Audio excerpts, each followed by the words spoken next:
অনুষ্ঠান এখন আবার যদি আমরা নামাজের পরে করি এটা ভালো। আমরা এই বরকত পরে অনুষ্ঠান আমরা এইভাবে করি, শেষ করে নামাজ পড়বো ইনশাআল্লাহ তাআলা। সম্মানিত ওলামা একরাম, আজকের এই পবিত্র বুখারী শরীফের এই অনুষ্ঠানে যারা উপস্থিত হয়েছেন দূরের কাছে মানিকগঞ্জ জেলা এবং অনেক দূর থেকে যারা দর্শক প্রদান করেছেন, সবাইকে আন্তরিক মোবারকবাদ, সম্মান এবং শ্রদ্ধা। এই বুখারী অনুষ্ঠান এটা মানিকগঞ্জের অনুষ্ঠান না, এই দরবারের অনুষ্ঠান না।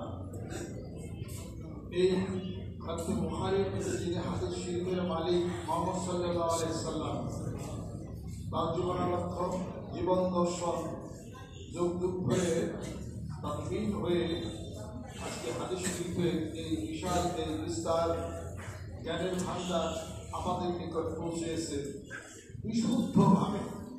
কোরআন কারিমের বিশুদ্ধতা যেমন হাদিস শরীফের বিশুদ্ধতা তেমন, এই বিশুদ্ধতার পিছনে সবচেয়ে বড় কাজ করেছে আসমাউল রিজাল। সুবহানাল্লাহ।